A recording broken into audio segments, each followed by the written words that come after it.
अफगानिस्तान से अमेरिकी फौज की वापसी के साथ ही वहां पर संघर्ष तेज हो गया है। अफगानिस्तान एक बार फिर खुले तौर पर गृहयुद्ध की तपिश झेल रहा है, जिसमें एक तरफ अफगानी सेना है तो दूसरी तरफ तालिबान। कौन है ये तालिबान जिन्होंने न सिर्फ अफगानिस्तान में तबाही मचा रखी है, बल्कि भारत समेत आस पड़ोस के देशों के लिए खतरा माने जा रहे हैं। पश्तो भाषा में तालिबान का मतलब होता है छात्र। पख्तून कबीले अफगानिस्तान में बहुसंख्यक हैं और देश के दक्षिणी और पूर्वी इलाकों में इनकी आबादी ज्यादा है। पाकिस्तान के भी उत्तरी और पश्चिमी इलाकों में इनकी खासी आबादी है। 90 के दशक की शुरुआत में जब सोवियत संघ अफगानिस्तान में अपने सैनिकों के हताहत होने से परेशान हो गया था और वहां से अपनी फौज वापस बुला रहा था, उसी दौर में तालिबान उभरे।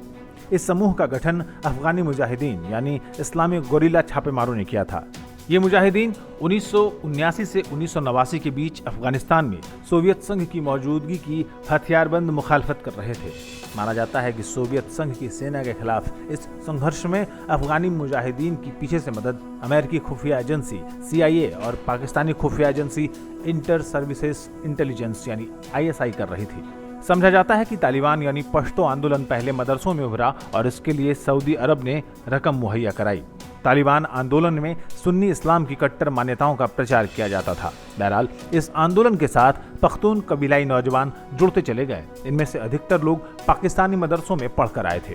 अफगानिस्तान में सोवियत युग की समाप्ति के ठीक बाद तालिबान को समर्थन मिलने लगा, क्योंकि उन्होंने वहां पर स्थिरता और कानून के शासन का वादा किया।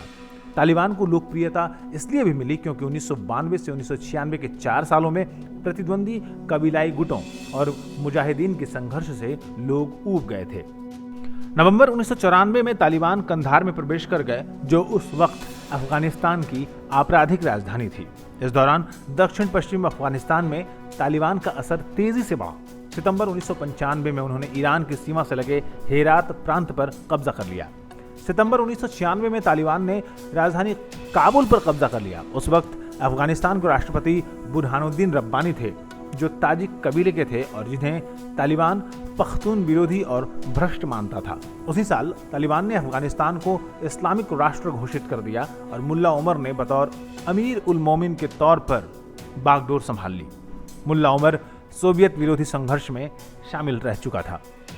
कब्जे के बाद से तालिबान अफगानिस्तान और पाकिस्तान के बीच फैले पख्तून बहुल क्षेत्रों में शांति और सुरक्षा के साथ साथ शरीयत के कट्टरपंथी संस्करण को लागू करने का वादा करने लगे थे।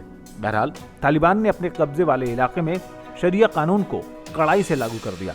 तालिबान न्याय व्यवस्था में शरिया की व्याख्या पख्तून कबीले के इस्लाम पूर्व कबीलाई नियमों से होती थी और इस पर मदरसों के सऊदी अरब वाले बहावी रंग साफ दिखते थे। इस शासन ने सामाजिक सेवाओं को अनदेखा कर दिया, बल्कि किसी राज्य व्यवस्था में कामकाज का बुनियादी ढांचा भी नदारद था। तालिबान हर उस गतिविधि पर बंदिश आयद कर देता था जिसे उसके मौलवी गैर इस्लामिक करार देते थे। तालिबान शासन में महिलाओं को सिर से पैर तक चदरी या बुर्का पहनना होता था, जहां पर संगीत, सिनेमा और टेलीविजन पर रोक लगा दी गई और हर उस शख्स को जेल भेज दिया गया जिसकी दाढ़ी इसे बहुत छोटी प्रतीत होती थी। लेकिन इसी दौरान तालिबान ने सजा देने के इस्लामिक तौर तरीके लागू कर दिए और हत्या और व्यभिचार के दोषियों को सार्वजनिक तौर पर फांसी देना और चोरी के मामले में दोषियों के अंग भंग करने जैसी सजाएं शामिल थी। 1998 आते आते करीब 90% अफगानिस्तान पर तालिबान का कब्जा हो गया था। तालिबान पर मानवाधिकार के उल्लंघन और सांस्कृतिक दुर्व्यवहार से जुड़े कई आरोप लगने शुरू हो गए थे। हद तब हो गई जब 2001 में तालिबान ने अंतर्राष्ट्रीय स्तर पर विरोध के बावजूद मध्य अफगानिस्तान में बामियान में बुद्ध की प्रतिमा को गोलाबारी के जरिए नष्ट कर दिया। 11 सितंबर 2001 को न्यूयॉर्क में वर्ल्ड ट्रेड सेंटर पर हुए हमले के बाद दुनिया भर का ध्यान तालिबान पर गया।